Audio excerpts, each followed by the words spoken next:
Kemudian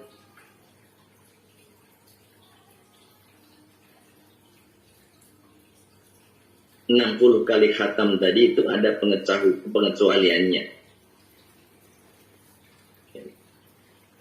Yahtimu fi syahri Ramadan sittina khutmatan, bahwa itu dilakukan di luar sholatnya, di luar sholatnya belum terhitung. Dan Imam Az-Zahabi dalam kitab Syiar A'lamin Nubala berkata, Ar-Rabi bin Sulaiman bahwasanya Imam Syafi'i rahimahullah Al-Quran 60 kali khatam.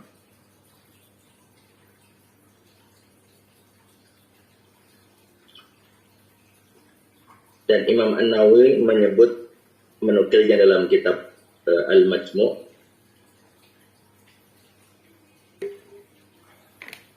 bahwasanya Imam Syafi'i, ini Imam Nawawi ini termasuk muridnya Imam Syafi'i atau termasuk mazhab Imam Syafi'i. Beliau mengatakan bahwasanya Imam Syafi'i itu khatam setiap bulannya 60 kali khatam.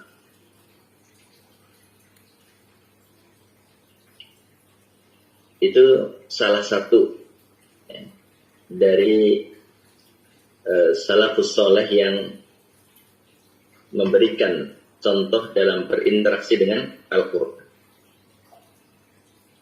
Kemudian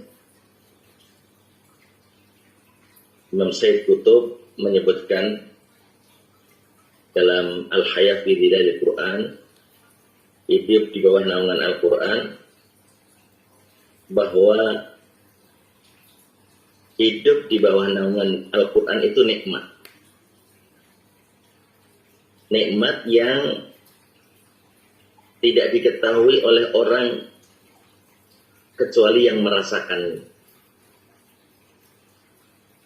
Nikmat yang membawa keberkahan umurnya dan juga mensucikan jiwanya. Jadi kalau ditanya bagaimana nikmatnya membaca Al-Quran, bagaimana nikmatnya hidup di bawah naungan Al-Quran, yang bisa menjawab adalah orang-orang yang berinteraksi dengannya, orang-orang yang sudah merasakan nikmatnya Al-Quran.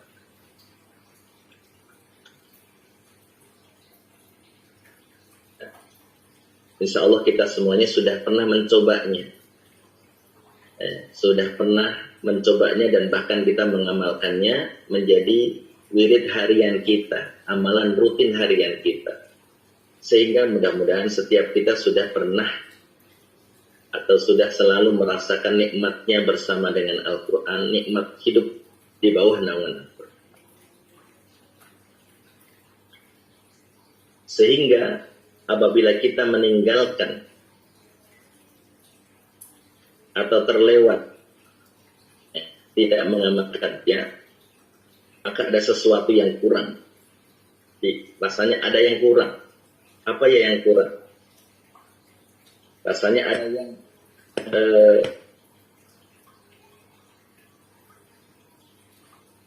tidak nikmat atau kurang nikmatnya. Ternyata ketika dibaca adalah salah satunya karena ada Al-Quran yang terlupakan atau baru sedikit daripada ayat-ayat Al-Quran yang dibaca pada hari ini.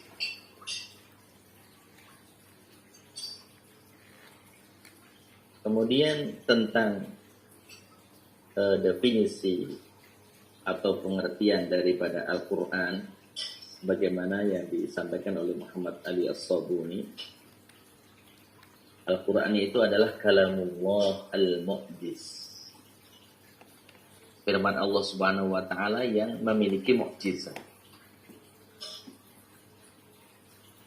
Al-mursal ala khatamil anbiya, wal mursalin.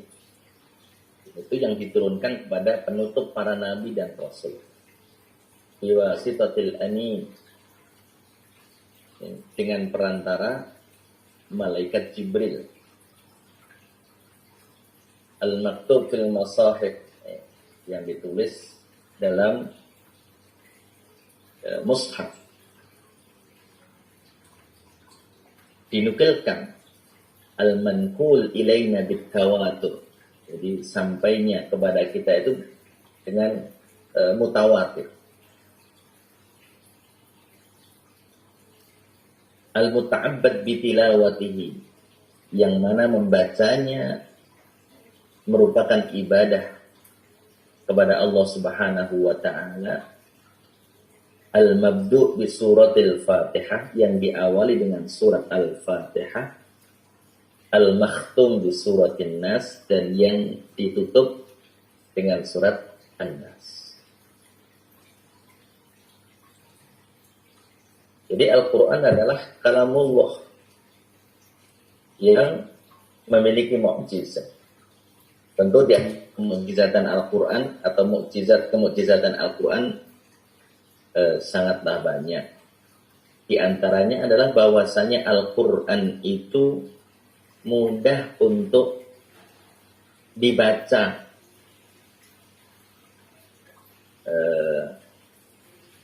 Kita semua yang umurnya di atas 40 tahun pasti pernah mengalami belajar dengan metode yang lama. Alif, Fathah, A, Alif, Ba, dan seterusnya, hingga kemudian kita bisa membaca. Anak-anak kita sudah ketemu dengan metode-metode yang baru, dan bahkan di Indonesia cukup subur lahirnya metode-metode yang baru. Semuanya tentu menjadi bukti akan benarnya firman Allah Subhanahu wa taala, "Walaqad yassarnal Qur'ana lidzikri fahal min muddakir." Dan sungguh benar-benar aku mudahkan Al-Quran itu untuk dipelajari. Adakah yang mau mengambil pelajaran darinya? Mudah dalam belajar membacanya. Jadi membacanya dengan metode-metode yang kita dapat yang baru ini, anak-anak kita tidak perlu menunggu tahunan, sudah bisa membaca Al-Quran. Saudara-saudara kita bahkan yang tidak bisa melihat hurufnya pun bisa membaca. Maka ia mudah untuk membacanya. Kemudian dia juga mudah dalam memahaminya. Jadi kalau kita ingin memahami Al-Quran, maka ini juga ada kemudahan di sana. Kenapa? Karena para ulama mengatakan bahwasanya 3/4 dari Al-Quran itu berisi atau mengandung tentang kisah-kisah. Kita semuanya sudah tahu kisah apabila kita duduk. Bahkan dengan cara yang santai sekalipun mendengarkan kisah itu, maka dengan mudahnya kita bisa mencerna masuk. Apalagi dengan sedikit serius, maka insya Allah kita bisa memahami. Ini banyak kisah-kisah yang kita dapati dalam Al-Quran. Kisah Nabi Adam, penciptaan pertama. Kisah para nabi sebelumnya. Mudah. Termasuk juga mudah dalam menghafalkannya. Dalam menghafalnya mudah. Ada yang masih muda belia sudah hafal. Ada yang sudah tua renta menghafal dan hafal. Banyak tentu kisahnya kita sudah pernah mendengarnya. Mungkin salah satunya mudah-mudahan menginspirasi kita semua. Seorang nenek berada di Timur Tengah sana, beliau mengikuti sebuah kajian. Saat mengikuti kajian, salah seorang atau ustazah sebagai pembicaranya menyampaikan tentang Iqra wartaqi fa inna manzilataka fi akhirin ayatin taqra. Bacalah sebagaimana kamu membaca dunia, wartaqi, dan meninggilah Karena sesungguhnya tempatmu, kedudukanmu adalah di akhir ayat yang kamu baca, di akhir ayat yang kamu hafal. Mendengar ungkapan hadis yang dijelaskan oleh ustazah tersebut, si nenek yang sudah berumur 73 tahun, di akhir pertemuannya mengatakan, aku mau yang tadi, aku mau di tempat yang tinggi itu. Tapi aku belum bisa membaca Al-Quran, kata si nenek. Dan ustazah yang mendengar ungkapan si nenek tersebut tidak ingin membuatnya kecewa. Belum bisa baca Al-Quran, ingin mendapatkan kedudukan yang tinggi di sisi Allah. Sehingga beliau ambilkan kaset yang berisi murattal atau kaset murattal. Beliau sampaikan, Nek, ini adalah kaset murattal. Nenek setel setiap hari satu dari bangun sampai mau tidur. Ibaratnya 24 jam nenek setel. Besok ganti kaset yang kedua, terus seperti itu. Besok ganti lagi kaset yang ketiga, besoknya lagi terus. Putar ulang-ulang. Dan yang luar biasa, si nenek yang kerap kali seperti nenek yang berada di muka bumi biasanya suka kangen sama cucu, telepon anaknya, kok cucunya nggak kesini dan seterusnya. Ya. Hari-harinya seperti itu karena si nenek sendirian. Namun dengan keinginannya untuk mendapatkan tempat yang mulia dengan menghafal ayat Al-Quran, bahkan beliau mengumumkan mulai hari itu kepada anak-anak dan cucunya bahwa anak dan cucunya tidak boleh main ke rumah nenek kecuali hari Jumat. Kenapa? Karena kata nenek, karena nenek mulai hari ini menghafal Al-Quran tiap hari, kecuali hari Jumat, hari liburnya nenek. Apa yang terjadi subhanallah dengan kuasa Allah subhanahu wa ta'ala, dengan semangat si nenek, Allah mudahkannya untuk selesai menghafalnya 30 juz di luar kepala. Sehingga ketika diceritakan kepada ustazahnya dan panitia, orang-orang ustazah dan panitia terkejut dan tentu berbahagia, ingin berbagi atas kebaikan yang didapat oleh si nenek. Sehingga dirayu agar nenek bisa memberikan testimoni pada pertemuan berikutnya. Dan si nenek enggan, janganlah, enggak usahlah dan seterusnya. Yang akhirnya karena dirayu terus, akhirnya beliau mengiyakan, ya udahlah kalau memang tujuannya baik untuk menebar kebaikan agar yang lain juga ada dalam kebaikan ini, boleh, aku mau. Dan ketika berada di hari yang telah ditentukan, ternyata Allah subhanahu wa ta'ala ingin menetapkan niatnya dalam kebaikan, tidak tercoreng oleh niatan-niatan yang lainnya atau mungkin pujian-pujian yang lainnya. Pada hari itu, hari dijanjikan untuk memberikan testimoni, si nenek menghadap Allah subhanahu wa ta'ala. Jadi kalau itu nenek, maka para peserta kajian malam hari ini yang masih muda dan semangat muda hendaknya memiliki semangat melebihi semangat si nenek tersebut. Ikhwati wa akhwati al-aizza, berikutnya Ibnu Mas'ud radhiyallahu anhu mengatakan, man aradal ilm falyastabir al-Qur'an fa inna fihi ilmul awwalina wal akhirin. Jadi barang siapa yang menghendaki ilmu, maka hendaklah ia mengkaji Al-Quran.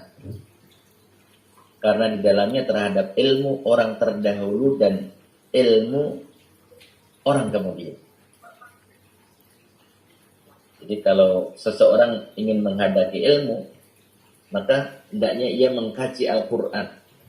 Kenapa? Karena di dalam Al-Quran ini ada ilmunya orang terdahulu dan ilmu orang kemudian.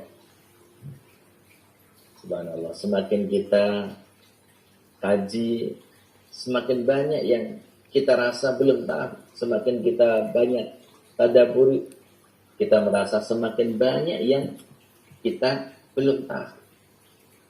Nah, disitulah proses belajar yang harus terus-menerus kita lakukan agar kita mendapatkan kebaikan. Termasuk dalam hal ini adalah terus mengkaji ayat-ayat Al-Quran agar kita mendapatkan kebaikannya, mendapatkan ilmu orang terdahulu dan orang-orang yang akan datang. Kemudian Syekhul Islam Ibn Taimiyah mengatakan bahwasanya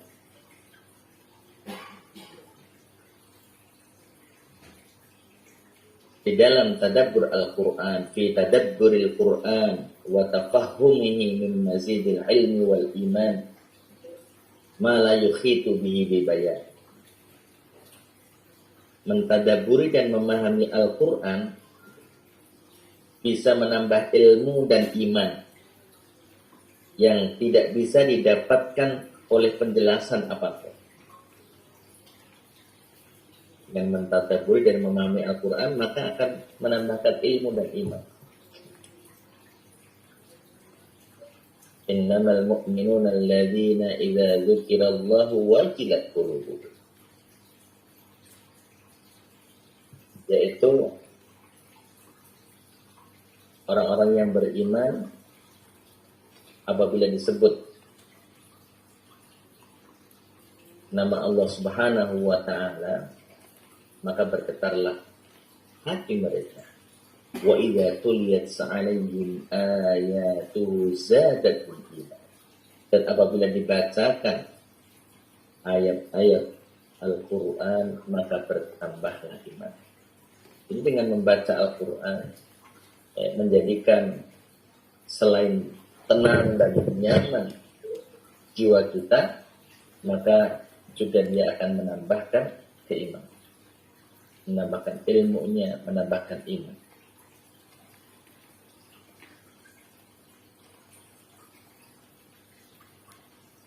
Imam As-Suyuti mengatakan wa tusatnu al-qira'atu bitadabburi wa tafahum fa huwa al-maqsudul a'zam wal matlubul aham wa bihi tansharihu as-sudur wa tastaniru al-qulub. Disunahkan membaca Al-Quran itu dengan tadabbur dan memahami makna-makna. Karena inilah maksud yang paling agung dan tuntunan yang paling penting dari membaca Al-Quran. Dengannya dada menjadi lapang dan hati menjadi terang bercahaya. Allah berfirman, ini adalah sebuah kitab yang kami turunkan kepadamu dengan penuh berkah, supaya mereka memperhatikan ayat-ayatnya. Ikhwati wa akhwati al-'aizza, bahwa membaca Al-Quran dengan tadi tadabbur, dengan tafahum, mungkin memerlukan waktu.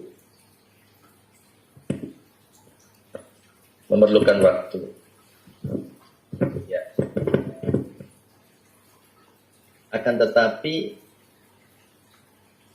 agar tetap bisa terlaksana, tadarusnya berjalan, wirid ngajinya berjalan, wirid Al-Qurannya berjalan, kemudian tadabburnya juga berjalan, maka memang harus ada waktu khusus.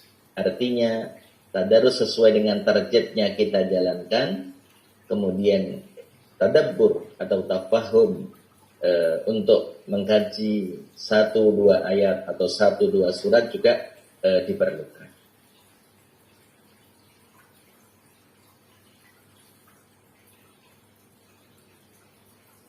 Nah, Al-Quran yang sebagaimana yang dikatakan oleh Imam Ali As-Sabuni tadi, bahwa ia adalah kalamullah dan mu'jizat, di mana tidak ada satu orang pun yang bisa menandingi daripada Al-Quran. baik itu secara keseluruhan seperti yang dijelaskan dalam surat At-Tur ayat 34, falyatu bihaditsin mislihi in kanu shadiqin. Maka hendaklah mereka mendatangkan semisal Al-Qur'an kalau memang mereka benar-benar jujur. Kemudian pada surat Hud ayat 13, pada surat Hud ayat 13 itu agar mendatangkan 10 surat. Fi asyri suwarin misliha. Karya mendatangkan 10 surat. Kemudian pada surat Yunus ini falyatu bi suratin misli, agar mendatangkan 1 surat saja. Namun ternyata tidak ada satupun yang bisa mendatangi atau menandingi daripada Al-Quran. 1 surat saja tidak ada, apalagi seluruhnya. 1 surat saja tidak ada. Padahal kita tahu bahwa di Jazirah Arab, di sanalah gudangnya para ahli bahasa, para ahli sastra. Sebagaimana dulu di zamannya Musa alaihissalam terdapat ahli sihir, namun ternyata mereka tidak mampu mengalahkan tongkat Musa yang merupakan mukjizat yang Allah berikan kepada Nabi Musa alaihissalam. Begitu juga Al-Quran yang Allah turunkan kepada Nabi kita Muhammad sallallahu alaihi wasallam tidak mampu ditandingi oleh mereka. Bahkan dalam periode Madinah pun tantangan untuk ditandingi itu pun juga tidak bisa dilakukan oleh mereka.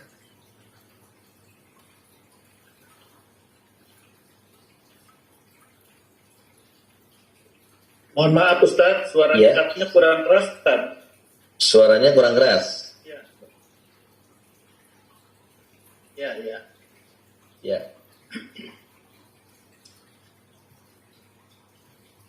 Nah,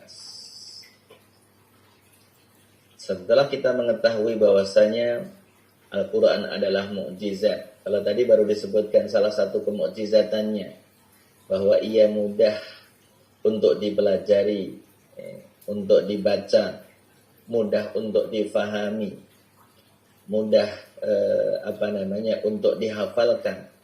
Maka di antara kemukjizatan Al-Quran yang lainnya adalah bahwa bahasanya begitu indah, memiliki nilai sastra yang tinggi. Kalau kita membaca surat Ar-Rahman umpamanya dengan nada atau dengan suara yang biasa saja, tidak harus dimerdu-merdukan, ya, kita dengan kemampuan yang kita miliki, tetapi dibaca dengan sesuai kaidah tajwidnya, maka subhanallah begitu indah kita mendengar. Ar-Rahman 'allamal Qur'an khalaqal insan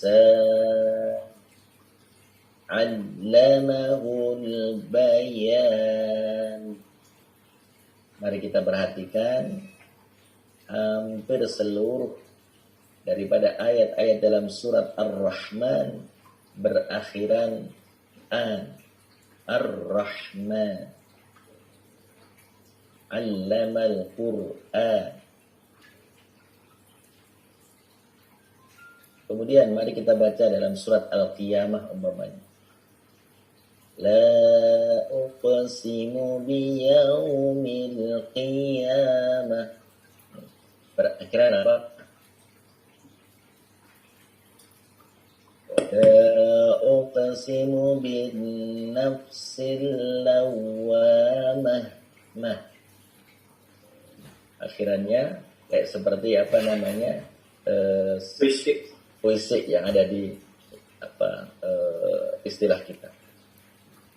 Jadi mari kita baca sesuai dengan kaidah tajwidnya, maka itu sudah sangat baik atau sangat indah ketika kita mendengar. Apalagi kalau kita memiliki suara yang memang bakatnya baik. Karena kan ada yang bawaannya memang baik, dari sononya udah baik. Namun demikian hendaknya memang kita perbagus bacaan kita. Dan ada yang baca namanya innal ladzina kafaru sawa'un 'alaihim, dibacanya hanya di lidah saja. Coba sedikit diturunkan ke dada. Innal ladzina kafaru sawa'un 'alaihim. Nah, itu dengan kita sedikit menurunkan, tidak hanya terucap di lisan kita, membacanya saja sudah beda. Pengaruhnya pun juga beda. Akhwati wa akhwati al-ahibba. Kemudian juga di antara kemujizatan Al-Quran adalah bahwa Allah Subhanahu wa ta'ala menggunakan kata yang dipakai di dalam Al-Quran itu sesuai dengan makna yang terkandung di dalam. Kalau kita menggerakkan tangan, ini kan ringan. Coba sekarang kita bayangkan ada batu besar, gimana cara menggerakkannya? Dan apalagi itu bumi. Ketika Allah Subhanahu wa ta'ala berbicara tentang hari kiamat, di mana bumi diguncangkan, itu kan kalau Allah cukup dengan menggerakkan sebetulnya. Kalimat yang untuk ringan tadi kita menggerakkan tangan. Tetapi ini untuk menunjukkan bahwasannya yang dimaksudkan adalah sesuatu kejadian yang dahsyat, maka dipakailah kata zulzilat. Idza zulzilatil ardu zilzala. Apabila diguncangkan bumi itu. Wa akhrajatil ardu athqalaha, dan mengeluarkan apa yang ada di dalamnya. Kita beberapa saat yang lalu pernah mungkin melihat atau paling tidak membaca tentang film yang dibuat orang-orang Amerika tentang kejadian hari kiamat yang begitu dahsyat. Dan kejadian pada hari kiamat yang begitu dahsyat sudah dijelaskan oleh Allah Subhanahu wa ta'ala. Di antaranya adalah dalam surat Az-Zalzalah.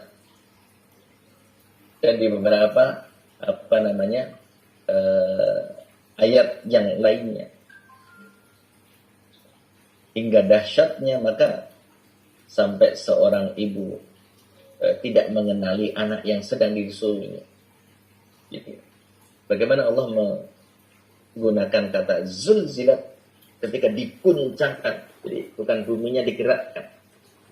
Kita sudah merasakan bagaimana ketika ada gempa,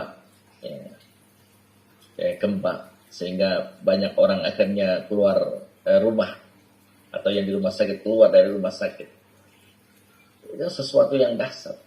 Maka disitulah kata yang dipakai oleh Allah Subhanahu wa ta'ala menunjukkan makna yang terkandung dalam. Dan tentunya masih banyak lagi kemukjizatan Al-Quran. Berikutnya adalah tentang keutamaan membaca Al-Quran. Nabi Shallallahu Alaihi Wasallam bersabda, "Man qara'a harfan min kitabillah falahu bi hasanah." Barang siapa yang membaca satu huruf dari Al-Quran, maka baginya satu kebaikan. Satu huruf baknya saja sudah satu kebaikan. Wal hasanatu bi asyri amthaliha. Dan setiap satu kebaikan itu Allah berikan 10 kali kelipatan. Wal hasanatu bi asyri amthaliha. La aqulu alif lam mim harfun walakin alifun harfun walamun harfun wa mimun harfun. Akan tetapi aku tidak mengatakan alif lam mim itu satu huruf. Akan tetapi alifnya satu huruf, lamnya satu huruf, dan mimnya satu huruf. Berarti alif lam mim itu ada 3 huruf. Ada 3 kebaikan. Dikalikan 10 berarti ada 30 kebaikan. Mari yang hadir di majelis ini, sudahkah setiap kita pernah mencoba menghitung sebetulnya sebaris itu berapa huruf sih? Sudah pernah ada yang menghitung belum? Sebaris itu berapa huruf? Kemudian kalau sebaris itu berapa huruf, berapa sehalaman itu hurufnya? Kalau satu halaman Quran pojok itu ada rata-rata 15 baris. Anggaplah biar mudah menghitungnya, dan insya Allah satu hurufnya bisa lebih, satu barisnya bisa lebih dari 20 huruf. 20 huruf kali 15 baris, maka akan ada 300 huruf dalam satu halaman. Ya, berarti ada 300 huruf, kemudian dikalikan 10.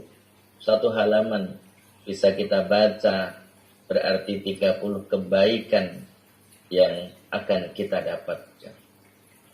Ya. Ini juga hendaknya menjadi motivasi bagi kita untuk selalu mewiridkan Al-Quran, selalu bersama dengan Al-Quran, menjadi agenda harian rutin kita, dan bahkan dengan target.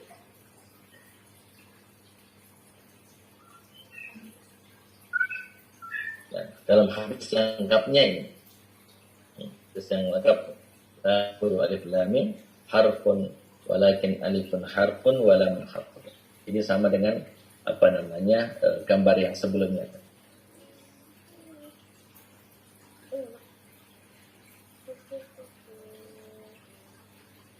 Wah, itu hitungan yang 20 tadi disederhanakan. Sekarang kita buat 30 katanya. Jadi kalau 30 huruf, 300 kebaikan kali 15, subhanallah, begitu banyak kebaikan yang kita dapatkan. Berarti setiap kali khatam 30 juz, 15 kali 300 tadi 4.500 kebaikan, maka dalam satu juznya yang berisi 20 halaman akan ada 90.000 kebaikan. Masya Allah. Dan apabila 30 juz berarti 2.718.000 kebaikan. Ini menjadi invest akhirat kita. Invest akhirat bukan berarti di dunianya tidak dapat. Dapat. Rasa ketenangan, kenyamanan untuk kita yang membaca. Bahkan juga akan membawa atau memberikan kesejukan di dalam rumah tangga kita ketika kita membacanya di rumah. Ketika anak kita bacakan, maka ia akan memberikan kesejukan, ketenangan kepada orang-orang yang mendengar. Jadi investasi akhiratnya jelas, dan manfaat dunianya juga sangatlah banyak kita dapat.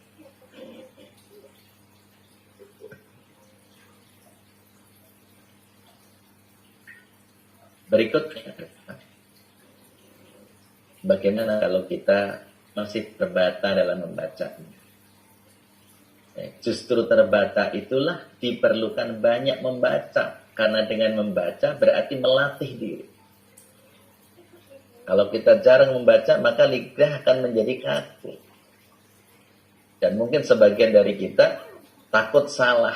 Nanti gimana kalau salah? Selama kita dalam proses belajar, maka insya Allah salahnya ma'fuun anhu. Salahnya diampunkan atau dimaafkan. Justru masalahnya adalah bagi orang-orang yang membacanya salah tetapi tidak ada proses belajar, tidak mau belajar. Maka ini menjadi sebuah kesalahan yang terus menerus.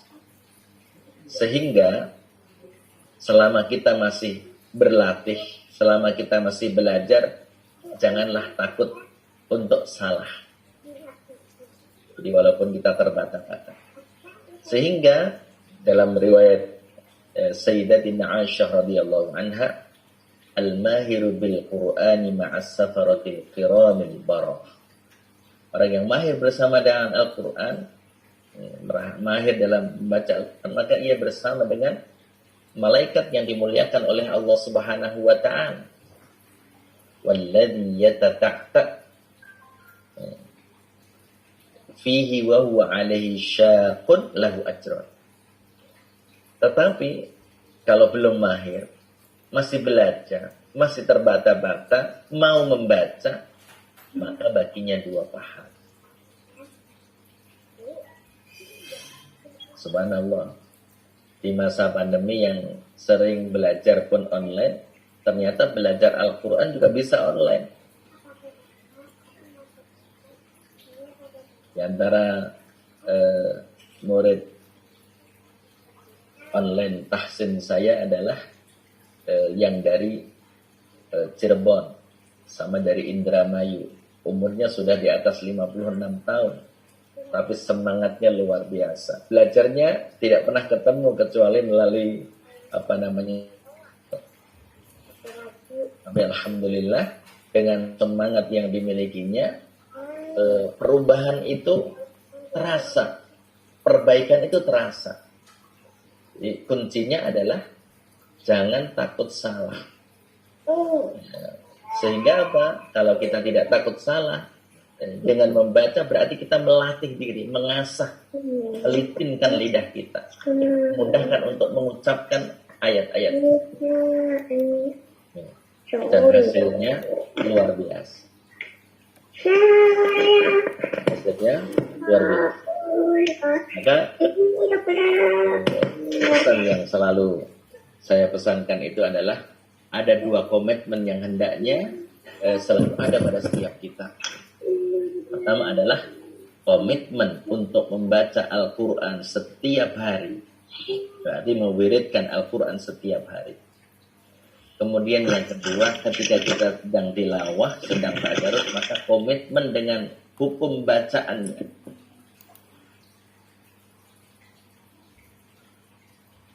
Hukum bacaan tajwid itu sesungguhnya mudah. Tadi asal dengan kesungguhan. Kenapa? Karena ilmu tajwid ini termasuk ilmu pasti, yang tidak ada ijtihad. Nah, silahkan diingat-ingat yang pernah belajar tajwid dari zaman kecilnya sampai sekarang. Itu tidak ada yang namanya perubahan dalam hukum tajwid. Mamanya ada mim mati bertemu dengan huruf hijaiyah 28, maka hukum bacaannya ada 3. Dari zaman dulu, saya masih kan dari zaman kecil belajar kelas 4 SD sampai sekarang. 3 hukum bacaan mim mati bertemu huruf hijaiyah itu tidak berubah. Artinya apa? Kalau kita sungguh-sungguh mau mempelajarinya dan kemudian diterapkan dalam membaca. Jadi kalau mamanya kita mewajibkan diri minimal setengah juz atau 10 halaman dalam setiap hari. Dan bahkan kalau bisa seperti ada istilah yang baru itu adalah one day one juz. 1 hari 1 juz itu maka cukupkan 1 halaman dibaca dengan penuh kehati-hatian. Bahkan terkadang saya bilang, coba ambil 2 atau 3 baris saja. Umpamanya, innalladzina kafaru sawa'un alaihim a'anzartahum inna tajibul gunnah. Nonnya gunnah dan nun. Alladzina mattabi'i. Kafaru mattabi'i. Sawa'un wajib muttasil. Alaihim idhar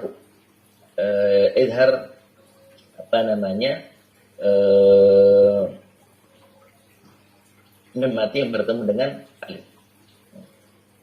Idhar syafawi. Ang nun bertemu dengan dal. Ikhfa.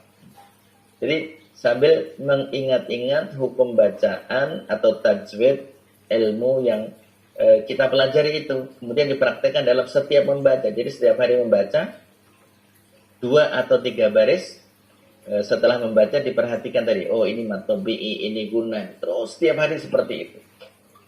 Maka insya Allah kita akan mendapati bahwa mengingat atau hukum-hukum tajwid itu akan berada di luar kepala. Kenapa? Karena kita sering mendapati disebabkan karena tidak hafal hukum tajwid itu, terkadang yang harusnya idhar dibaca dengan idgham. Sawa'un alaihim, sambil ingat ini hukum depan bacanya. Jadi ketika membaca sambil ingat-ingat, harusnya kalau idhar itu jelas dan langsung membacanya, tidak ada berhenti, tidak ada jeda. Kecuali kalau gunah.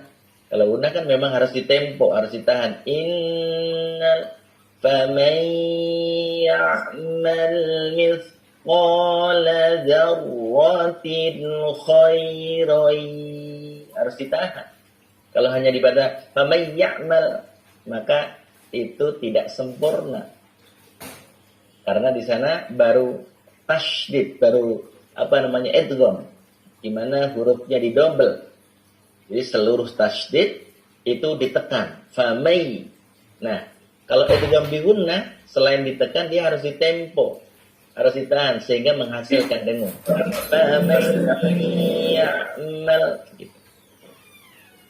Nah, maka kalau kita berkomitmen untuk mengamalkan dalam setiap tilawah kita, kita akan dapati diri kita insya Allah dengan hukum-hukum tajwid itu di luar kepala. Kenapa? Ilmunya tidak ada yang baru. Ilmunya pasti. Itu saja, tidak ada atau tidak boleh ijtihad. Sebagaimana kita mendapatkan dari para al-qurra, para ulama-ulama Al-Quran kepada kita. Kemudian Al-Quran tidak saja menjadi sahabat kita yang terus menemani dalam hari-hari kita, akan tetapi Al-Quran juga akan menjadi sahabat kita di akhir. Kalau kita baca dalam hadis ini bahwa puasa dan Al-Quran ini ada 2 ya. Tapi di sini ada Al-Quran. Puasa dan Al-Quran akan memberi syafaat bagi seorang hamba di hari kiamat. Puasa berkata, wahai Rabb, aku telah menahannya dari makan dan syahwat di siang hari, maka izinkanlah aku memberi syafaat kepadanya. Dan Al-Quran berkata, aku menahannya dari tidur di waktu malam, maka izinkanlah aku memberi syafaat kepadanya. Maka keduanya pun diizinkan memberi syafaat. Subhanallah. Al-Quranul Karim menjadi sahabat kita di dunia, sekaligus akan menjadi syafaat kita di akhir. Sehingga dalam hadis yang berikut yang diriwayatkan oleh Imam Muslim, Iqra'ul Qur'an fa innahu ya'ti yaumal qiyamati syafi'an li ashabihi. Bacalah olehmu Al-Quran, karena Al-Quran akan datang pada hari kiamat syafi'an, dengan menjadi syafaat, dengan memberi syafaat kepada pemiliknya, ashabul Quran, yaitu mereka yang membaca Al-Quran, mereka yang berusaha untuk memahami mentadabburi dan mengamalkan dalam kehidupan. Mungkin yang didapati oleh kita atau di antara kita ada yang ketika akan membaca Al-Quran itu rasanya berat. Kalau boleh dibilang barangkali lidah itu rasanya kaku dan mata begitu berat rasanya. Maka mari kita perhatikan kondisi ini. Jadi kalau kita dianjurkan untuk membaca zikir pagi, termasuk kita awali hari kita dengan mewiridkan Al-Quran, maka sesungguhnya zikir pagi kita, wirid Al-Quran kita itu selain menghadirkan, menghangatkan tubuh kita, menenangkan jiwa kita, ya Al-Quran ini menjadi perisai atau menjadi benteng bagi kita. Karena itu tadi yang dipesankan umpamanya oleh Imam As-Suyuti untuk watafahumihi, dengan memahaminya tadi itu, karena dengan memahami dan dengan tidak memahami itu cara interaksinya menjadi berbeda. Termasuk umpamanya ketika kita membaca Al-Ma'thurat, yang ketika kita membacanya maka itu akan juga menjadi perisai, menjadi pelindung, menjadi benteng bagi kita. Nah, dalam riwayat At-Tirmidzi, Rasulullah bersabda, barang siapa yang membaca Bismillahilladzi la yadurru ma'asmi syai'un fil ardi wala fis sama wa huwas sami'ul alim. Siapa yang membaca Bismillahilladzi la yadurru 3 kali di sore hari, maka tidak ada suatu bahaya yang datang tiba-tiba mengenai dirinya hingga pagi hari. Kalau dibaca di pagi hari, maka tidak ada bahaya yang datang tiba-tiba mengenai dirinya hingga sore hari. Subhanallah.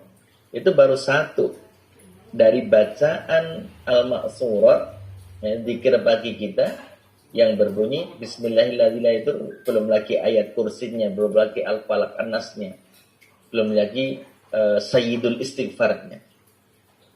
Maka semakin kita hayati doa-doa yang kita baca, itu subhanallah akan menghadirkan ketenangan, menebalkan atau menambahkan keimanan kita kepada Allah Subhanahu wa taala, termasuk dari ketika kita melakukan wirid Al-Qur'an. Namun ada di saat kita ingin mewiridkan Al-Quran atau mewiridkan zikir pagi itu rasanya berat, mata begitu berat. Bahkan kadang-kadang baru dapat 5 baris sudah ngantuk. Maka sadarilah oleh kita semua, karena itu akan menjadi benteng bagi kita, musuh kita tidak rela. Kita sudah memiliki benteng di pagi hari. Jadi mulai dari kita akan membuat benteng, itu kita sudah diserang. Kita sudah dilemahkan. Sehingga ketika kita ingin mewiridkan Al-Quran di pagi hari, rasanya berat atau bahkan rasanya ngantuk, saat itu juga harus kita lawan. A'udzubillahi minasyaitonirrajim. Dan harus kita realisasikan wirid pagi hari kita, hari itu harus selesai. Kecuali kalau kita ada pekerjaan yang mengharuskan kita harus segera berjalan dan seterusnya, kita pun masih bisa melakukan dengan berjalan. Insya Allah sudah di luar kepala zikir-zikir pagi kita. Insya Allah dari luar kepala. Kalau tadarus, namanya tadarus, biasanya memang kita membuka Al-Quran, atau kalau saat kita mungkin sedang dalam kendaraan bisa membuka melalui handphone dan seterusnya. Tapi kalau sambil berjalan naik motor, berarti dengan membaca hafalan-hafalan yang kita miliki, melakukan zikrullah. Mudah-mudahan apa yang kita kaji pada malam hari ini memberikan manfaat kepada kita semuanya, dan semakin komitmen terhadap wirid harian kita, baik wirid Al-Quran maupun wirid-wirid dari doa-doa al-maksur dari Nabi Sallallahu Alaihi Wasallam. Demikian saya cukupkan. Akhir mungkin saya mohon maaf bila ada kesalahan, ada kekurangan, ada benarnya atas bimbingan Allah Subhanahu wa taala. Sekaligus mohon doa, ini juga sedang berjuang melanjutkan hafalan Al-Qur'annya. Mudah-mudahan Allah berikan kemudahan kepada saya. Mohon doa dari antum semuanya. Ini sedang berjuang ceritanya untuk bisa melanjutkan hafalan Al-Qur'annya. Mudah-mudahan nanti bisa sampai menghatamkannya. Dan antum semuanya juga yang pada malam hari ini sudah meniatkan untuk menghafalkan, juga mudah-mudahan diberikan kekuatan oleh Allah Subhanahu wa taala, terrealisasi niatnya menghafal Al-Qur'an, apalagi di usia-usia yang masih muda ya, belum menjadi kakek ataupun nenek. Mari untuk keberkahan daripada pertemuan kita pada malam hari ini kita tutup dengan bermunajat kepada Allah. Semoga Allah meridhai seluruh aktivitas kita, memberikan keberkahannya kepada kita, memberikan kita kesehatan, menghindarkan dari segala penyakit maupun mara bahaya. Alhamdulillahirabbil alamin. Hamdan na'imin, hamdan syakirin, hamdan yuwafi ni'amahu wa yukafi'u mazidah. Rabbana lakal hamdu kama yanbaghi li jalali wajhika wa 'azimi sultanik. Allahumma salli wa sallim ala sayyidina Muhammad wa ala ali sayyidina Muhammad. Allahumma ighfir lana dhunubana wa liwalidina warhamhum kama rabbawna shighara. Allahumma ighfir lana dhunubana wa liwalidina warhamhum kama rabbawna shighara. Allahumma a'inna ala dzikrika wa syukrika wa husni ibadatik. Sabbit qulubana ya Allah ala dinika wa ala ta'atik. Sabbit qulubana ya Allah bil imani wa bil Qur'an. Sabbit qulubana ya Allah bil imani wa bil Qur'an. Allahumma ij'alna wa ahlana wa auladana min ahli al-Qur'ani ahluka wa khassatuk. Allahumma ij'alna wa ahlana wa auladana min ahli al-Qur'ani ahluka wa khassatuk. Yassir lana ya Allah umurana umur dinina wa ukhrana wa dunyana. Yassir lana ya Allah umurana umur dinina wa ukhrana wa dunyana. Iftah lana abwabal khair, iftah lana abwabal khair, iftah lana abwabal rizqi rizqan kathiran halalan tayyiban wa mubaraka. Allahumma barik lana fi umrina. Allahumma barik lana fi awladina. Allahumma barik lana fi amwalina wa fi maskanina wa fi markabina ya rabbal alamin. Allahumma afina fi badanina wa fi sam'ina wa fi basarina wa bi zahatina kullihi ya rabbal alamin. Sallimna ya Allah min afatid dunya wa adzabil akhirah. سلمنا من آفات الدنيا وعذاب الآخرة. اللهم اجعل القرآن حجة لنا لا حجة علينا. اللهم اجعل القرآن حجة لنا لا حجة علينا. ارحمنا يا الله بالقرآن. ارحمنا يا الله بالقرآن. ربنا هب لنا من أزواجنا وذرياتنا قرة أعين واجعلنا للمتقين إماما. واجعلنا للمتقين إماما. ربنا آتنا في الدنيا حسنة وفي الآخرة حسنة وقنا عذاب النار. سبحان ربك رب العزة عما يصفون وسلام على المرسلين والحمد لله رب العالمين. والسلام عليكم ورحمة الله وبركاته. Allah